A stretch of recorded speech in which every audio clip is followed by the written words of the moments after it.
Okay, so obviously, like, I know as an adult now, like, buying a lock for a door is not going to stop what was happening from happening. But as a teenager who was having such a hard time, it really made me feel better to do that.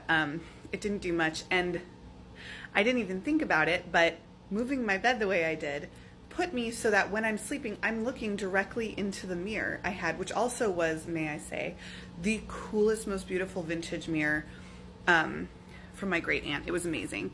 But stupidly, like, I could look right into it. What did I see in it, you ask? Oh my God, I would see my closet doors opening a little bit, like they just kind of would move around. I would see shadows passing through there, like over the mirror, and like it was like nonstop. I eventually, after several months, put a shirt over the mirror when I started sleeping, which is hilarious because my parents were not pleased that I started doing that for the wrong reasons. They weren't like, oh God, it's getting so bad that you're actually covering up your mirror when you go to sleep at night. No, they were like, this kid is listening to that freaking metal music and she's probably worshiping Satan in there and practicing witchcraft, and how can we tell? Because she's covering her goddamn mirror. Ridiculous. Also, it never, like, at 15, I didn't have the full frontal cortex formed enough to be like, oh, take the mirror out.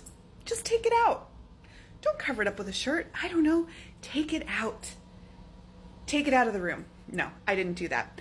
I did also, very often after I moved my bed, and after that last incident, I saw the little child spirit like a lot in my room. It was always when I had woken up from something, he was always just kind of standing there, but always his full apparition self. It wasn't his shadow form. Like, I never saw his shadow form again. And he just would be staring at me for like a beat, and then he would go off to wherever he went off to. So I saw him a lot. Moving my bed helped with the waking up or not being able to sleep because of the running in the hallway, the scratching at the door, the saying my name. I mostly, when I heard my name after I moved my bed, it would be in the morning getting ready in that mirror with the door open while like the whole family's, like, I think my dad would probably have already been gone for the day, but like definitely my brothers would be getting ready with my mom, like eating breakfast, whatever. And I'd hear, like, at my doorway, I'd hear my name, and I'd of course like look, and there'd be no one there. Everyone's downstairs, like around the kitchen table eating breakfast or getting their backpacks ready for school. So that was just like wild, wild times. And you know, things. So when this when that happened, and when I moved my bed, I think I was about 15. And things, I turned into a real wild child around this time. So I also stopped sleeping at our house a lot. I took off often, and I stayed wherever my little head could find rest, for better or for worse.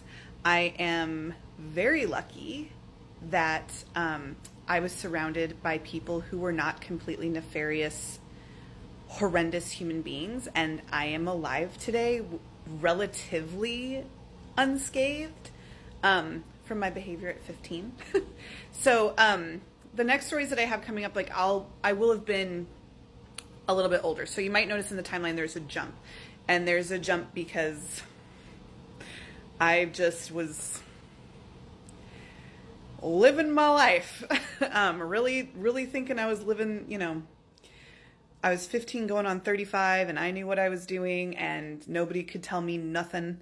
So you might notice a big jump, but yeah, that was also one of the last times that my part 12 was one of the last times I actually saw that shadow figure, like fully saw him. So if you are wondering what the hell this story is about, there's a playlist at the bottom of the page. Click through it.